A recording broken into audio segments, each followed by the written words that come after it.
Hey, it's your old pal Lucid Stu again, and this is Stu's News, a review of North American high-speed rail happenings over the last month. In this June 2026 episode, we'll take a look at what went down in May. Starting off with California high-speed rail and the biggest news of the month, the California High-Speed Rail Authority has published its revised 2026 business plan.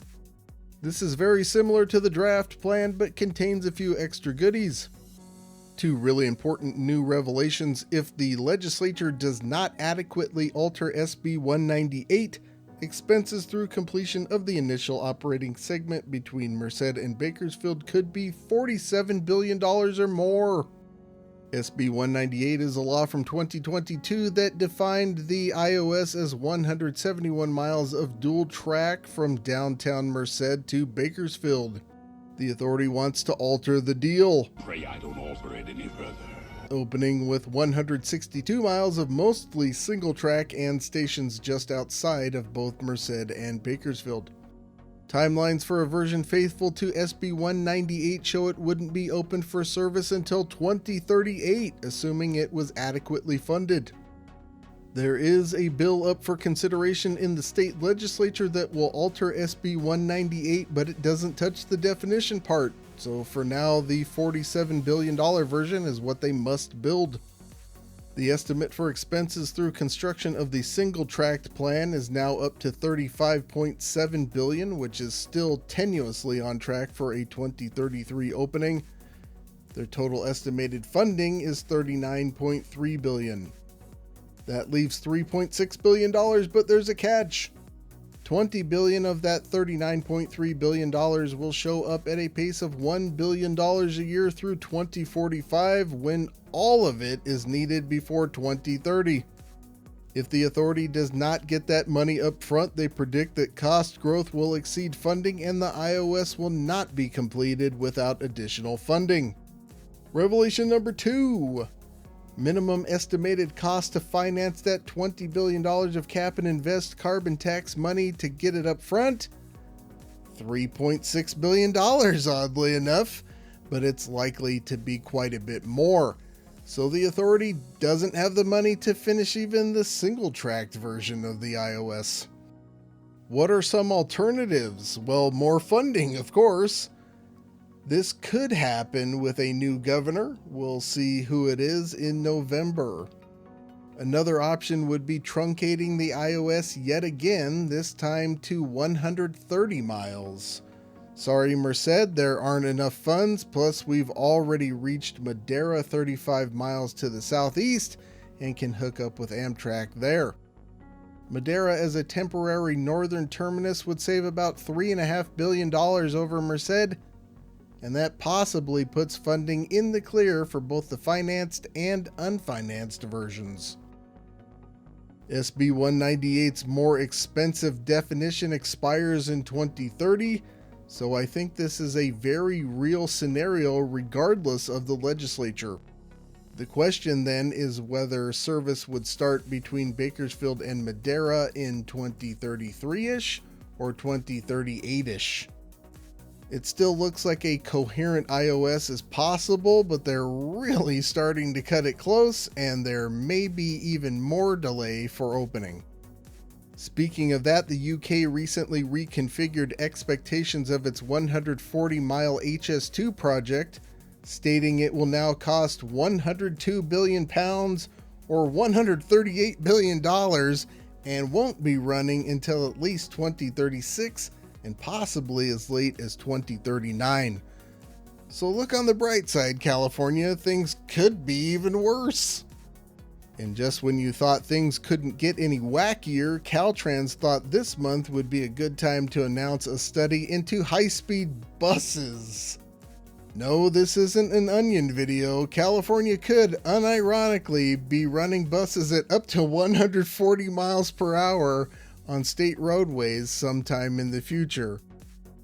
Coming back to earth with more great news, the California High-Speed Rail Authority Chair Tom Richards and Vice Chair Nancy Miller both resigned after a combined 25 years on the board. Some would see this as an opportunity to inject fresh perspectives into the project, but not Governor Gavin Newsom, who promptly appointed two cronies from his days as mayor of San Francisco. One of them, Steve Cava, Newsom's former chief of staff, is the new authority chair. At the same time, numerous mayors of cities along the projected route sent a letter to the governor opposing a proposal to let California high-speed rail share in local tax revenue around future stations in a bid to help fund the thing. Wrestling away local control is seen as one of the thornier issues for the project, and municipalities could put up quite the fight. And the hits keep on coming.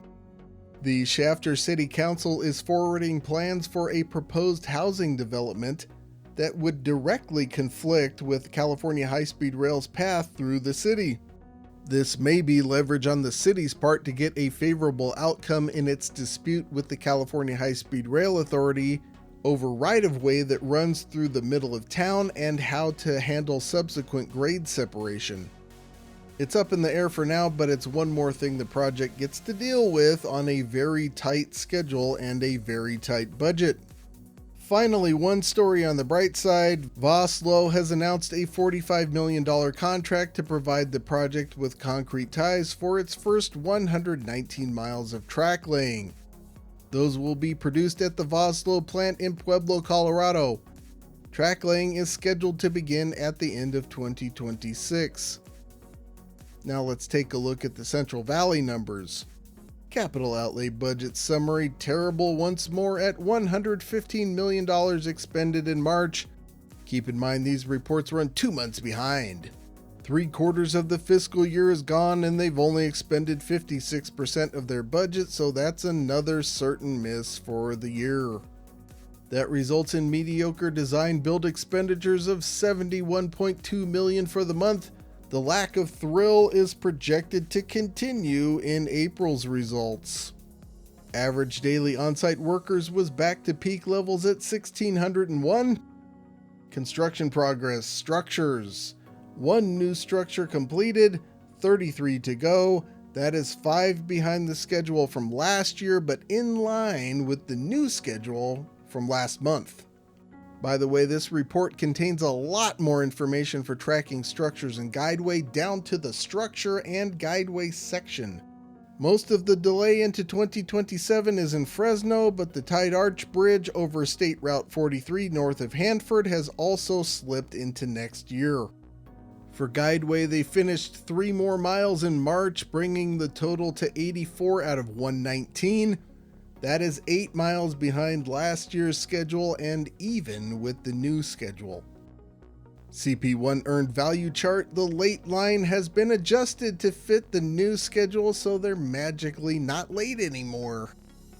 However, a trend line through their progress over the last year makes even the new forecast for substantial completion in August of 2027 look tenuous already. And a new slide, the CP's 2-3 earned value chart. Looking better with a schedule performance index of 0.97. A trend line here meets up with 100% value around the end of this year, although now they have the Tide Arch Bridge to contend with, pulling them back to March 2027 on substantial completion. Can they finally meet these new schedules and stop the delays and cost increases? Let me know in the comments. And a last minute addition, a few things happened at the Authority Board meeting on June 1st. The board approved a track and systems contract for up to $3.5 billion. That includes 2 notices to proceed, one of which is for installation of track and overhead systems for construction package 4 between Shafter and the Kern County line. The key there is that track laying must start by November 30th of this year, and the completion milestone is October of 2027. The authority also narrowed down its list of potential heavy maintenance facilities from an unexpectedly large field. 11 were eventually whittled down to 2, one in southern Fresno near the site of the future northern railhead, the other somewhere near the Kings Tulare station in the Hanford area. Everything north of Madera being eliminated from consideration is interesting. And the authority also selected a co-development partner. This is a team of industry companies that will help the authority figure out how to get blood from a stone in terms of private financing to help forward the project. Interestingly, half the group chosen makes up the Cadence Consortium that was chosen to develop Alto high-speed rail between Toronto and Quebec City in Canada. That'll do it for California high-speed rail, but we'll stay in the neighborhood and see what's happening with Brightline West. Bloomberg is reporting that Brightline West has come to an agreement with some of its bondholders to extend a deadline to August 1st, 2026 for Fortress Investment Group to contribute additional equity to the project. Fortress is the parent company of the various Brightline companies. According to the article, Fortress missed a similar deadline in March, which explains why Vegas locals have been observing that nothing is happening at the Las Vegas station site. This agreement makes several amendments to the warrant agreements and the company agreement for BL Train Holdings West, which is the project's holding company. Among other things, these agreements give senior debt holders the ability to purchase more of the company, just shy of a controlling interest.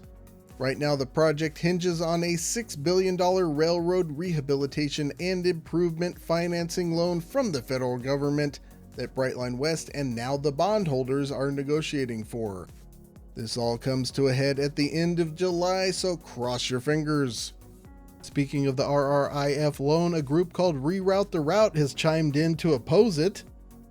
Yes, anti-high-speed rail advocates in Texas have become so insane that they're now taking the position that they have to oppose federal funding for all American high-speed rail projects, lest it encourage Texas high-speed rail through their backyards.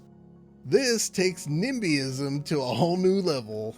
Anyway, that'll do it for Brightline West, but we're going to stick to the West Coast so that we may refresh ourselves in the midst of Cascadia high-speed rail.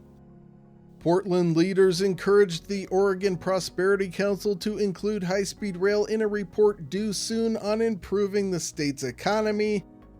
Cascadia high-speed rail has gone quiet since receiving a $50 million grant to move into Step 2 of the Federal Railroad Administration's Corridor ID program, but as we've discussed previously, the product of that step, route analysis, probably won't complete until 2028. Until then, it's political wrangling and trying to get various governments from Eugene, Oregon to Vancouver, British Columbia in line. That's all for Cascadia. Next, we'll head for the East Coast, but on the way, we'll stop in with our old friend, the Chicago Hub Network. The Illinois High-Speed Rail Commission had its first meeting in 4 months. These are Chicago to St. Louis ridership projections, and they are underwhelming. Route 4 through University Park, Champaign, and Decatur is probably the best route option, and it also has the highest projected ridership. However, that's projected to mature at only 3.2 million trips a year. That's about what I predicted in my Chicago to St. Louis video. If you haven't seen it, go check it out. Unfortunately, that ridership pairs with a projected cost of about $50 billion, which could be a tough sell for the Illinois state legislature, but they are pretty pro-transit, so you never know. That's all for Illinois. Let us next head down south to see what's going on with Brightline in Florida. Of course, the financial situation with Brightline continues to be the pressing issue as the company tries to find the narrow path toward survival. This Bloomberg article contains an interesting fact. Minus depreciation, amortization, and interest on debt, Brightline made $13 million on operations last year. That means without the debt problem, the company can survive in the short term. Longer term, it would need to generate $140 million a year more to remain viable. This sounds like a recipe for being able to survive a debt restructuring. That leads us into the April investor report. Ridership was up 20% from April of 2025. That led to revenue being up 32%. The current year's revenue growth of 17% gets them about a quarter of the way to being profitable minus debt costs. I think all of that means Brightline will likely survive a debt restructuring, but will need several more years of growth at this pace to be able to replace its aging equipment. Luckily, their trains are 10 years old or less and can probably remain in service for another 10 or 20 years. Longer term, Brightline might just make it, but we'll see. That's all for Brightline. Now we'll head up the East Coast to see what's new with Acela and the NEC. Penn Transformation Partners was announced as New York Penn Station's master developer. This is a partnership of Skanska and New York-based Hallmar, among others. Renderings for a concourse expansion were shown off by Gothamist. The renovation is supposed to surround Madison Square Garden with a new pedestal that would raise ceiling heights by up to 50 feet in some spots. Operational plans are supposed to support, quote, limited through running, but there aren't any specifics on that yet. The project is supposed to cost something like $7 billion, and the team running the show hopes to start construction in 2027. They might need to start a little sooner if Amtrak keeps having fires like the one that broke out in a tunnel near New York Penn on May 29th. Service between New Jersey and New York was severely impacted for a day, but should be close to normal now. Jano Lieber, head of the Metropolitan Transit Authority, immediately went to work calming the situation by stating, quote, "We are all dependent on Amtrak's broken infrastructure," end quote. And the tit-for-tat feud between MTA and Amtrak continues, apparently. Close by, the Gateway program is in a new phase on the Hudson Yards Concrete Casing 3 aspect of the new Hudson River Tunnels project. They're putting a roof on the tunnel box. First, they fill the tunnel with sand and then pour the concrete on top. Once it cures, remove the sand and you have yourself an enclosed concrete casing. Heading to the other side of the Hudson will be these tunnel liner concrete segments made by United Concrete Products in Connecticut. Those will make their way to New Jersey soon for the start of twin-bore tunneling through the hills of Hudson County by 2 TBMs. Also seen in the vicinity of New York Penn is the new Freedom 250 next-gen Acela. The Trump administration decided to wrap one and only one next-gen Acela to celebrate 250 years of American independence. It's been elusive, but some rail fans out there have managed to spot it. I'm hoping to have video of it for Stu's News next month, so cross your fingers. Speaking of train sets, channel favorite SJV Railfan captured the first Amtrak Aero train set for NEC service leaving the Siemens Florin plant in Sacramento. By the time this video is published, that will be in Colorado for testing at the FRA's Transportation Technology Center Proving Ground before traveling further east. Go check out SJV Railfan and give a like and subscribe, would you kindly? Once more on the station front, Amtrak announced that it has paused its Baltimore Penn Station development. Some work has been completed and they're taking this opportunity to reassess their path. It sounds like more phasing and then possibly a different approach on planned transit-oriented development. We'll be hearing more about this in the coming months. Up next, Amtrak had a board meeting on May 21st. Let's go over some notes. The East River Tunnel. Line 2 is scheduled to go back into service on July 6th. That's on time and on budget. After that, Line 1 should close for rehab in October. That's scheduled to be done in 2027. We have the BNP Tunnel and Susquehanna River Bridge projects progressing slowly due to utility conflicts. And then, of course, the next-gen Acela delivery pipeline has been even slower than anticipated. So far, only half of those have gone into service since last August, and the plan was for all 28 to be running by the end of 2026. Let's take a look at some Amtrak numbers. Keep in mind these run a month behind and are for April. Things are flat across the board, both month over month and year over year, and I still suspect some accounting error there. April is a big month, so it's no shock that there was no increase over last year. Perhaps we're seeing the effect of some of the capacity constraint problems Amtrak is contending with due to slow rollout of new equipment. That'll do it for Acela, the NEC, and the US. Now we'll head to the Great White North and see what's going on with Alto in Canada. Alto has revealed its intended process for acquiring its 60-meter wide right-of-way once that's nailed down later this year. The Crown Company will identify properties and then enter into negotiation to acquire those. It doesn't sound like expropriation, i.e. eminent domain, will be a method of last resort, but it also sounds like Alto is ready to spend time trying to acquire the properties in less hostile ways. To identify that final right-of-way, Alto has been using drones to help with survey work. Let's just hope these incensed farmers don't decide to take a shotgun to the things. And lastly, everyone is walking on eggshells around public sentiment of the project. That includes reinstating moderated comments. Apparently 70 posts from a route map that allowed comments were removed in error. That's out of nearly 20,000 comments for an error rate of 0.35%. Things are a little touchy when this level of error warrants a news article. That's it for Canada. How about Mexico? ¿Cómo está? Officials from Mexico and Tucson, Arizona have been talking about the possibility of extending planned Mexican passenger rail from Los Mochis across the border at Nogales. This is similar to an idea we've talked about previously, connecting Austin and San Antonio, Texas to Monterrey, Nuevo León.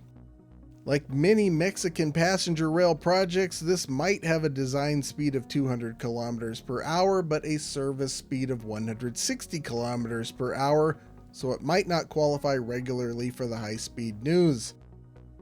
It's worth mentioning that 100 mile per hour passenger rail between Tucson and Phoenix has a Tier 1 environmental impact statement and record of decision. So who knows, that could extend all the way to Phoenix. We'll keep an eye on it on both sides of the border. That'll do it for Mexico. Now it's time for Stu's Boo Boos, where I go over everything I missed or got wrong last month. Hey there, no boo boos. That keeps your boo boo finding gold star total at a righteous 30. Silver stars to me for a boo boo free month up to a dozen. As always, if you find a boo boo in this presentation or something I missed, let me know in the comments. If it's a good one, you win a prize. And a big thanks to the Stu Crew Discord server for all of their help each month. If you'd like to join our motley crew, check out the invite in the description. Also, check out the plethora of ways you can support the channel.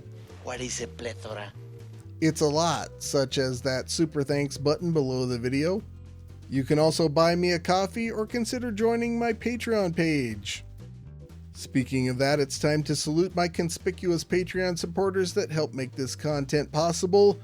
You know who you are, and now everybody else does too. That honor will cost you, but you can also join for free, so check it out. There's also my poster store where you can help out the channel and get yourself a railroad themed poster at the same time. Plenty more videos to come. Up next, we're heading to Georgia for some fun with the Southeast High-Speed Rail Corridor.